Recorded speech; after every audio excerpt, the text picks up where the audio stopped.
Hello. तो आज हम लोग क्लास 12 के दो इंपॉर्टेंट टॉपिक के बारे में पढ़ेंगे, मोलैलिटी और मोलैरिटी के बारे में।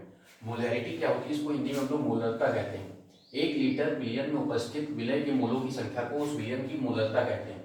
इसे कैपिटल एम से प्रदर्शित करते हैं। और सबसे इंपॉर्टेंट बात क्या है कि मोलरता जो है वो ताप पर निर्भर करती है। विलय मोलरता अगर आपको निकालना है तो इसको एक जनरल फॉर्मूला होता है, विलय के मोल अपॉन में विलयन का आयतन। यहाँ पे विलय के मोल को हम लोग स्मॉल एन से लिखते हैं और विलयन का आयतन कैपिटल वी से लिखते हैं। अगर हमें फॉर्मूला बनाना है तो मोलरता को कैपिटल एम से लिखते हैं, विलय के मोल को स्मॉल एन से लिखते हैं और विलयन का आयतन कैपिटल वी होता है, जो कि लीटर में होना चाहिए। अब अगर इसको आपको मिलीलीटर में बनाना है तो इसको 1000 से आपको डिवाइड करना पड़ेगा। जब आप 1000 से डिवाइड करेंगे तो 1000 घूम के ऊपर आ जाएगा, तो एक ये इसका जनरल फॉर्मूला बन जाता है। और इसको थोड़ा और एक्सपेंड करना है तो आपको पता है विलय के मोल बराबर क्या होता है, विलय के भार बटे विलय में विलय का अणु भार। विलय के भार को हम लोग स्मॉल डब्ल्यू टी से लिखते हैं, विलय के अणु भार को हम लोग एम डब्ल्यू टी से लिखते हैं, स्मॉल। अब हमको अगर इसका जनरल फॉर्मूला निकालना है तो यहाँ पे n की जगह पे हमें ये वैल्यू क्या करना पड़ेगा, इसकी रखना पड़ेगा। जब हम इसकी ये वैल्यू n की जगह पर रखेंगे तो मोलरता का फॉर्मूला क्या आ जाएगा, डब्ल्यू टी अपॉन में एम डब्ल्यू टी मल्टीप्लाई में 1000 और अपॉन में वॉल्यूम लीटर में होना चाहिए। मिलीलीटर में बताया है 1000 लिखते ना। मोलरता का जो मात्रक होता है वो होता है मोल प्रति लीटर या मोलर। इसी तरह जो दूसरा टॉपिक आता है वो आता है मोलरता।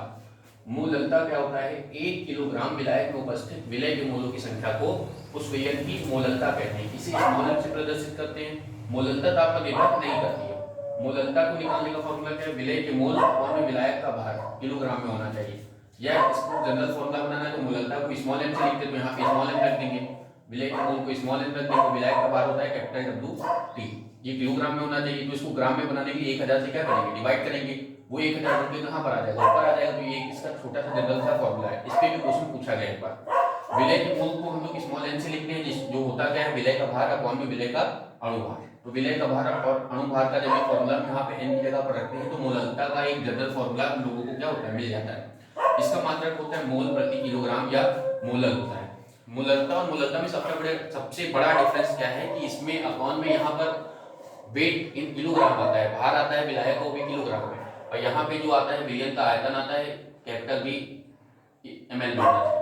दूसरा इसका डिफरेंस क्या है, मोलरता जो होती है वो ताप पर निर्भर करती है और जो मोलरता होती है वो ताप पर निर्भर नहीं करती है। इसमें क्या होता है, 1 किलोग्राम विलायक में विलय घुला होता है और इसमें 1 लीटर विलयन में विलय क्या होता है, घुला होता